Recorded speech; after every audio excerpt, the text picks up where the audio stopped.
Halo, selamat pagi pemirsa di Kota Medan, Riau, Palembang, dan juga daerah lain di Sumatera. Selama 30 menit ke depan, kami akan mengabarkan informasi menarik dari wilayah Sumatera dan sekitarnya. Bersama saya, Prima Alverdia, inilah kabar Sumatera.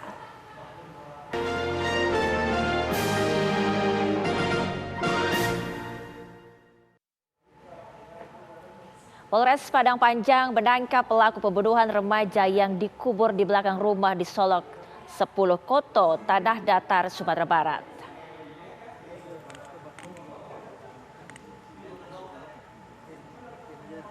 Rekaman video amatir milik warga ini merekam saat polisi mengevakuasi jasad gadis berusia 14 tahun, korban pembunuhan yang dilakukan pelaku.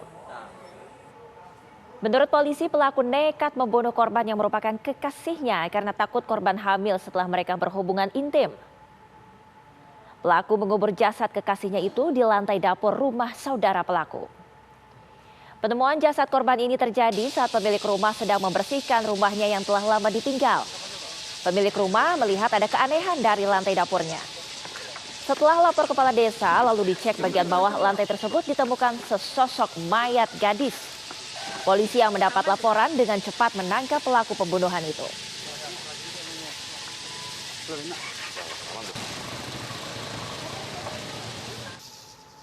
Sementara itu, pelaku pembunuhan sadis terhadap anak usia 8 tahun berhasil ditangkap tim Sergap Jatantras Polda Bangka Belitung dan juga Satreskrim Polres Bangka Barat. Aksi sadis ini dilakukan karena pelaku tidak diberikan tebusan oleh orang tua korban.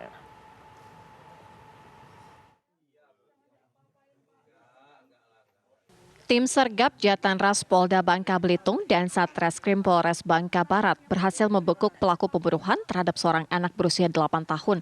Pelaku yang masih berusia 17 tahun ini dibekuk petugas di rumah orang tuanya di kawasan Simpang Teritip, Kabupaten Bangka Barat, Provinsi Kepulauan Bangka Belitung. Dalam penangkapan ini, polisi turut mengamankan sejumlah barang bukti diantaranya sepeda motor dan pakaian korban. Kepada awak media, polisi mengungkapkan sebelum dibunuh, korban diculik oleh pelaku. Merasa permintaan uang tebusan sebesar 100 juta rupiah ke orang tua korban tidak diberikan, pelaku kemudian membunuh korban. Pelaku bahkan sempat mengirim pesan singkat ke orang tua korban lengkap dengan foto korban dengan tangan terikat. Motif daripada pelaku ini dari hasil pemeriksaan dan juga WA sinkron bahwa melakukan penculikan ini, pembunuhan ini dengan meminta tebusan uang. Sebelumnya pada 9 Maret 2023, warga di kawasan Simpang Teritip, Kabupaten Bangka Barat digegerkan dengan penemuan mayat di area perkebunan sawit. Dari hasil pemeriksaan tim forensik, korban telah dibunuh 3 hari sebelum mayatnya ditemukan warga. Kini pelaku terancam pidana kurungan 20 tahun penjara. Dari Bangka Belitung, Frendi Primadana TV One mengabarkan. Aksi perampokan terjadi di Bank Mayora dan Bank Arta Kedaton Makmur, perkreditan rakyat di Bandar Lampung pada Jumat pagi. Pelaku yang beraksi seorang diri ini menembak seorang pegawai Bank Mayora dan 2 pegawai Bank Arta Kedaton.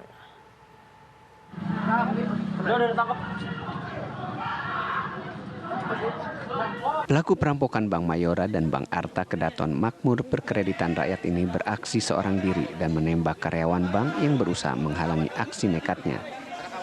Akibatnya, 3 orang terluka.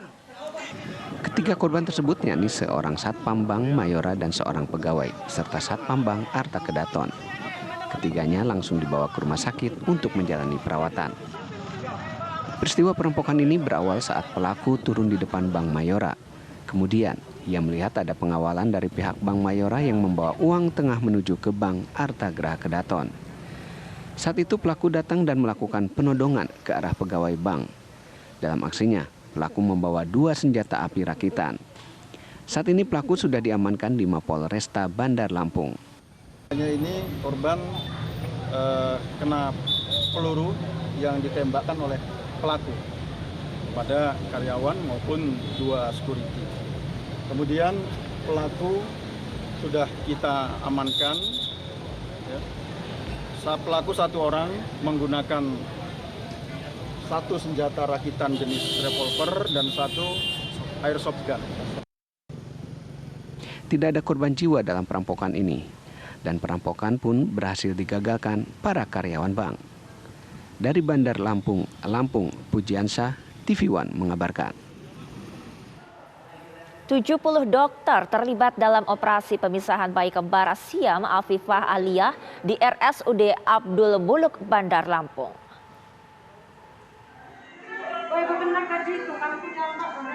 Tim dokter Rumah Sakit Umum Daerah Abdul Muluk Bandar Lampung dan RSUD Dr. Sutomo Surabaya sukses melakukan operasi pemisahan bayi perempuan kembar Siam usia 13 bulan.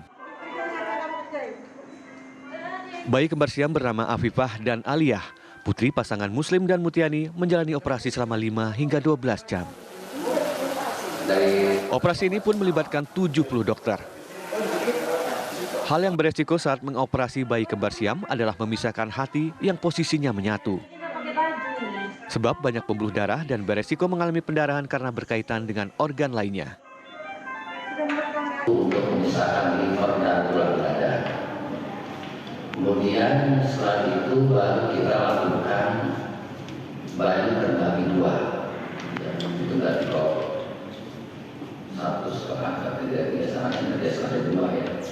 Ya, sampai jam 2 kita bayi sudah terbelah 2, terbagi 2, kita lakukan penutupan di dada dan di perut, ya itu di 2 kamar operasi, jadi terpisah. Pasca dioperasi, kesehatan kedua bayi kembar Siam membaik. Kedua bayi itu kini masih dalam perawatan intensif tim medis di ruangan khusus. Dari Bandar Lampung, Pujiansyah, TV One mengabarkan. Pemirsa, sebuah rumah panggung sekaligus tempat usaha mebel di Kota Bengkulu Minggu malam ludes terbakar. Dari rekaman video amatir warga, kobaran api membakar sebuah rumah panggung yang juga tempat usaha mebel. Rumah itu berada di Jalan Jenderal Sudirman 3, Kelurahan Pasar Melintang, Kota Bengkulu. Rumah yang terbuat dari papan serta banyaknya bahan kayu olahan untuk usaha mebel membuat api dengan cepat membesar. Tidak ada korban jiwa dalam kebakaran ini dan saat kebakaran terjadi rumah dalam keadaan kosong ditinggal pemiliknya. Butuh 14 unit mobil pemadam kebakaran untuk memadamkan api.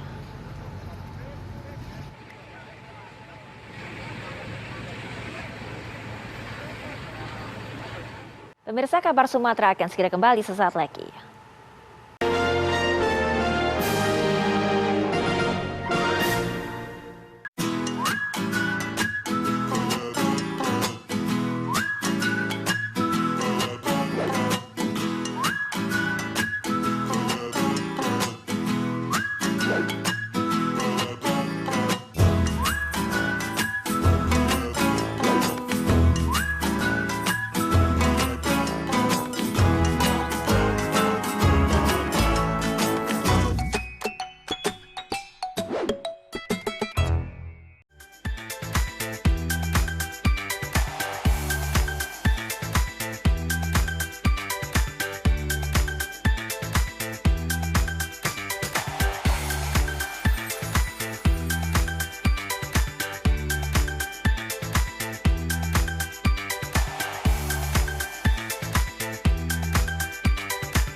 Ketua Umum Partai Demokrat Agus Harimurti Yudhoyono menyoroti sejumlah isu dalam pidato politiknya. Salah satunya putusan pengadilan yang memerintahkan KPU menunda tahapan pemilu 2024. Pidato politik Ketua Umum Partai Demokrat Agus Harimurti Yudhoyono menyoroti 3 isu utama, yaitu ekonomi dan kesejahteraan, hukum dan demokrasi, serta pemilu 2024.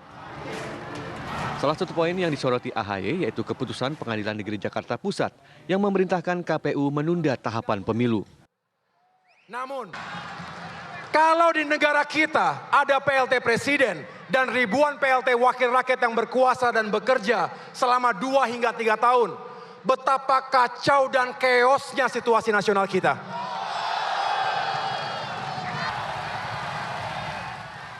AHY juga menekankan pentingnya pemilu 2024 digelar secara jujur, damai, dan demokratis, serta netralitas negara. Dari Jakarta, tim TV One mengabarkan. Sementara itu, bakal calon presiden Anies Baswedan mengomentari soal adanya penurunan demokrasi di Indonesia. Menurutnya ada pihak-pihak tertentu yang secara terbuka menyatakan ingin mengubah konstitusi dan harus dilawan. Yang tidak komit dengan prinsip demokrasi sekarang lebih berani mengungkapkan pikirannya. Karena itu kita yang komit dengan demokrasi harus lebih kuat lagi mengungkapkan pikiran kita. Kita tidak pernah membayangkan ada petinggi menyatakan mari kita ubah konstitusi. Tidak pernah membayangkan. Kalaupun ada itu pertemuan ruang-ruang tertutup, bukan? Tapi di ruang terbuka mengatakan itu tidak pernah terbayang. Kok ada orang yang berada dalam posisi kunci nih, Menko, mengatakan merubah konstitusi dengan jumlah orang berapa banyak yang mau mendukung. Ini adalah bukan menurun kualitas demokrasi kita tidak turun. Hanya orang-orang yang tidak komit pada demokrasi itu makin berani mengungkapkan pikirannya secara terbuka.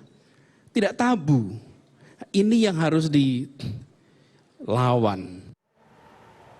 Pertemuan empat mata Presiden Joko Widodo dan Ketua Umum PDI Perjuangan Megawati Soekarno Putri menjadi sorotan. Pasalnya pertemuan digelar di tengah ramai wacana restu Presiden untuk Prabowo Subianto dan Ganjar Pranowo di ajang Pilpres 2024. Lantas bagaimana dengan restu Megawati?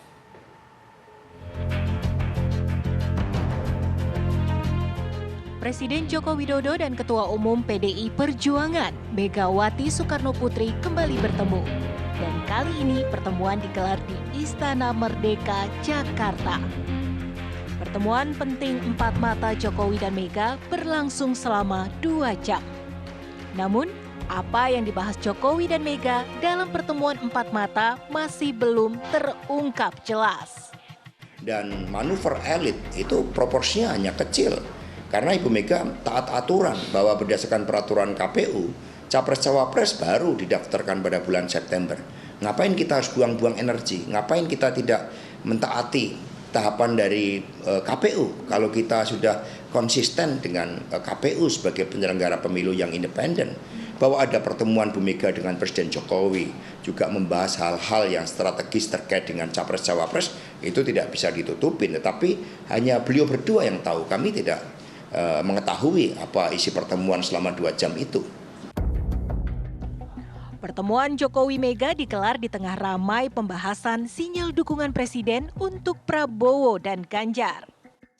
Kita akan menghadapi musim kemarau yang panjang, sehingga pesan yang ditangkap oleh PDI Perjuangan bukan pada perjodohan terhadap Capres dan Cawapres antara Pak Prabowo, Pak Ganjar, Pak Prabowo, tetapi lebih pada pentingnya isu-isu pangan, bahwa Pak Jokowi rutin bertemu dengan para tokoh yang secara elektoral juga memungkinkan untuk menjadi pemimpin ke depan, atau secara kapasitas kepemimpinan seperti Mbak Puan Maharani itu juga memungkinkan karena beliau pernah menjadi anggota legislatif, Menko PMK, kemudian ketua DPR yang pertama, menjadi pimpinan dari partai, sehingga hal-hal tersebut sangat dimungkinkan.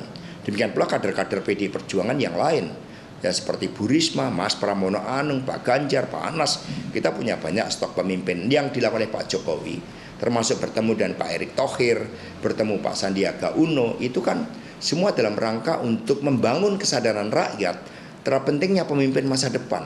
Pemimpin yang bertanggung jawab terhadap lebih dari 270 juta rakyat Indonesia. Pemimpin yang bukan sekedar mencari popularitas tanpa keberhasilan.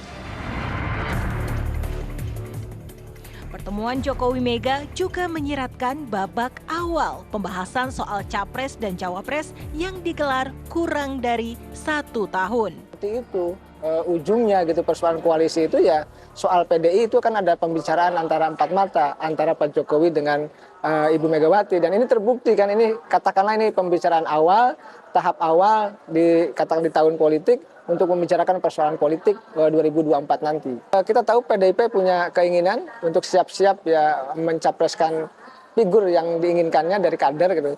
Yang kedua juga Pak Jokowi punya kepentingan. Siapa yang diusung oleh PDIP, oleh Ibu Megawati. Nah tentu ini kan harus komunikasi antara dua tokoh itu. Ya saya melihatnya kalau dua tokoh politik bertemu yang dibahas apa lagi? Nggak mungkin kan membahas masalah dapur gitu kan, atau masalah sumur, atau masalah pertanian dan lain sebagainya, ya pasti masalah politik. Ya kalau bicara politik banyak, ada politik tentang pilpres, ada politik tentang koalisi, ada partai politik, tentu juga tadi ada politik tentang kebangsaan begitu. Dalam pandangan Ujang, Megawati dan PDI Perjuangan sangat dimungkinkan untuk mengusung Puan Maharani. Pastinya seperti ini, PDIP atau Bu Mega mengusung Puan. Artinya ya tadi dengan PDIP sendiri yang sudah 20% begitu. Nah, ya Prabowo Ganjar bisa didukung oleh partai lain, oleh KIB, ada Gerindra juga, itu sudah cukup untuk bisa mengusung masing-masing. Jadi skema Prabowo Ganjar lalu didukung maksudnya oleh KIB maupun Gerindra ya misalkan, lalu juga ada PDIP sendiri, di seberang sana juga ada Anies, yaitu memungkinkan untuk bisa terjadi skema seperti itu. Kita tunggu aja keputusan Ibu Mega, beliau akan mempertimbangkan bahwa yang dicari adalah bukan pemimpin yang sekedar punya elektoral tinggi, tetapi hanya sekedar gimmick. Kita mencari pemimpin yang berkualitas, yang kokoh pada jalan ideologi, bersedia mengambil keputusan yang sangat pahit, menempuh jalan yang tidak populer sekalipun sekiranya itu untuk kebaikan rakyat, bangsa dan negara di masa depan. Siapa capres yang bakal diusung Jokowi dan Megawati? Dari Jakarta, tim TV One mengabarkan. Komisi Pemberantasan Korupsi atau KPK melakukan penyidikan dugaan korupsi bantuan sosial atau Bansos di Kementerian Sosial.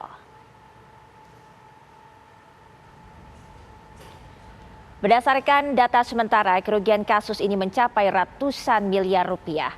Menurut juru bicara KPK, Ali Fikri, jumlah pasti masih dalam penghitungan. Pasalnya, lembaga berwenang yang bertugas mengaudit sedang menghitung kepastian jumlah kerugian negara dalam kasus ini. Sedang melakukan proses penyidikan atas dugaan korupsi penyaluran bantuan sosial di Kementerian Sosial tahun 2020-2021. Adapun mengenai siapa pihak yang telah ditetapkan sebagai tersangka dalam perkara ini, pada saatnya nanti ketika penyidikan ini cukup, pasti kami akan umumkan secara resmi termasuk juga konstruksi perkara ini secara utuh dan juga pasal-pasal yang diterapkan. Kepala Korps Lalu Lintas Polri, Irjen Pol Firman Santiabudi mendampingi Menteri Perhubungan Budi Karya Sumadi melakukan kunjungan kerja di kantor Jasa Marga kilometer 70 Tol Cikampek. Menhub juga meninjau kilometer 81 Tol Cipali dalam rangka kesiapan mudik tahun 2023. Menurut Menteri Perhubungan Budi Karya, kesiapan tersebut perlu menjadi perhatian utama, mengingat data pemudik 2023 mengalami peningkatan yang cukup signifikan. Menhub Budi Karya turut menjelaskan demi mengantisipasi lonjakan pemudik akan diberlakukan lintas one way atau satu arah dan akan diputuskan oleh pihak Korlantas. Hal ini bertujuan menciptakan mudik yang lebih nyaman dari tahun sebelumnya, sebagaimana arahan Presiden Joko Widodo. Dan upaya-upaya dari PUJT dan kita semuanya untuk mengantisipasi mudik lebaran. Lebaran mudiknya masih 5 minggu, tetapi bedanya tahun ini ada suatu data yang sangat signifikan bahwa yang mudik itu 123 juta dibandingkan 85 juta. Jadi naiknya mendekati 50%. Nah, ini adalah 50% daripada penduduk Indonesia. Tentu ini menjadi concern kita bersama agar kita lebih siap dan waspada. Kami harapkan ada kerjasama yang baik, kemudian ada tanda-tanda yang jelas dari pemerintah di jalan nanti. Mohon dipatuhi ya, kalaupun agak tersendat sedikit sepanjang itu ban masih rolling itu artinya masih dalam masih dalam kontrol kita. Tinggal kerjasama masyarakat yang akan kita harapkan nanti betul-betul bisa memahami dan update mengikuti informasi yang disampaikan lewat berbagai macam jalur nanti. Pemirsa, kami akan segera kembali sesaat lagi, tetaplah di Kabar Sumatera.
Puas kamu bikin aku kesel terus. Aku salah apa lagi sih sayang? Bukan kamu mas, ini TV-nya nih berbayang terus. Aku udah beliin kamu set-top box TV buat nonton siaran TV digital. Kau pasangin ya. Kalau TV kita udah digital, tinggal di-scan ulang aja. Gampang kan? Siaran TV digital itu pilihan programnya banyak, bersih gambarnya, jernih suaranya, dan canggih teknologinya. Siarannya gratis sayang, dan nggak harus pakai kuota internet. Sukseskan migrasi digital, siaran TV digital. Keren!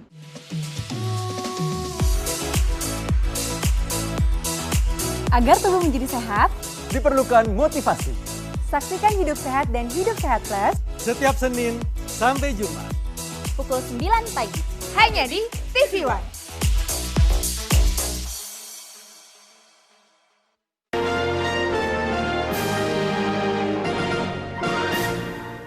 Anda tahu tidak, kira-kira kue BK Ambon merupakan kuliner khas daerah mana?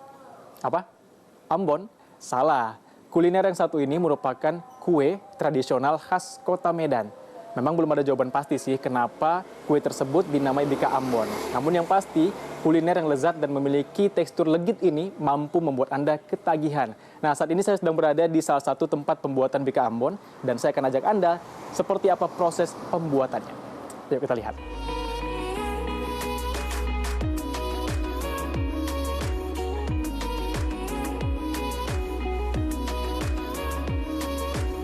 Saat mendengar nama Bika Ambon, banyak yang mengira kalau makanan ini termasuk dalam daftar kuliner khas Ambon, Maluku.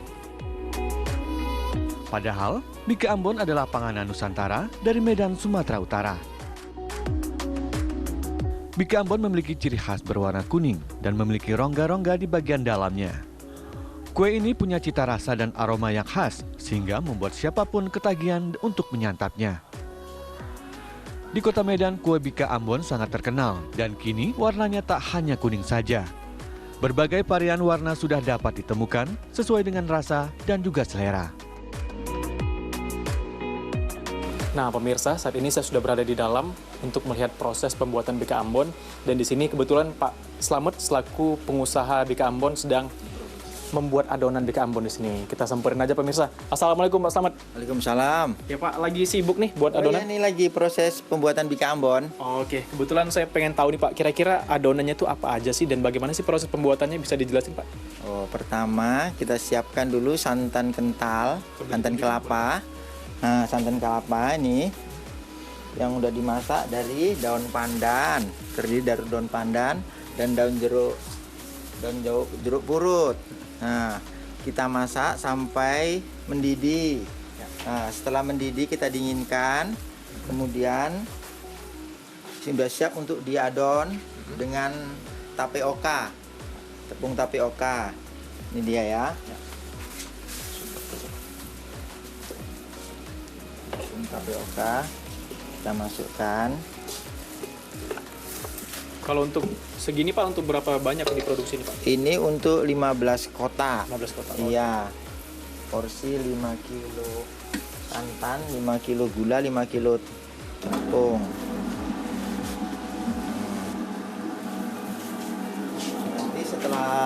Setelah lembut dia kalis, mau dimasukkan telur kuning telur yang tanpa putih telurnya.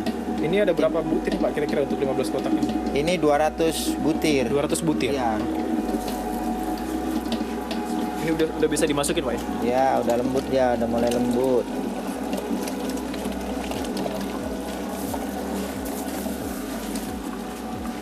Oke, selanjutnya Pak. Nah, setelah dia lembut, terasa lembut, masuk gula. Ya.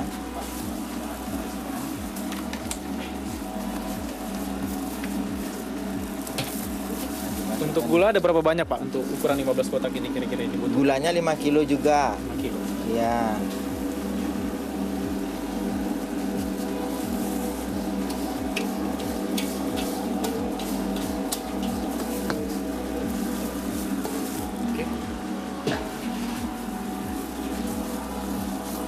Selanjutnya Pak? Setelah gulanya halus, kita pakai ragi, kita ragiin. Setelah kita ragiin, kita fermentasi sampai 7 jam. Sampai 7 jam. Ya. Ragi ataupun untuk proses fermentasinya itu menggunakan apa Pak? Pakai nira. Nira? Iya, nira. Itu pakai dibantu dengan ragi, biar kembangnya sempurna. Oke. Mungkin ada yang adonan yang sudah jadi Pak setelah. Nah, ini yang udah saya adon yang sebelumnya nih. Nah, inilah dia. Nah, ini. Nah, setengah jam yang lalu ini adonannya. Berarti ini setelah proses ini kita apa lagi Pak? Iya, inilah dia. Nunggu difermentasi selama 7 jam ya.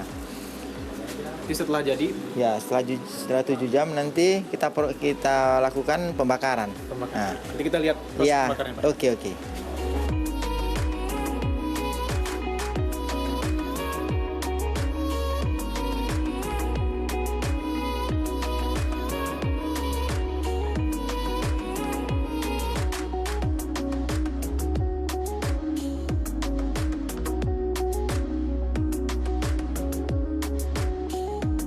Adonan BK Ambon yang sudah jadi dan sudah dipotong-potong.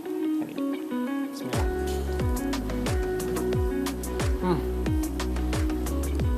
Teksturnya yang legit dan cita rasa yang lezat ini bercampur ya Pak, yang manis, ada asamnya juga Pak ya. Nah ini semakin menggoyang lidah Anda dan pengen coba lagi ataupun ketagihan. Untuk satu BK Ambon ini dijual dengan harga berapa Pak?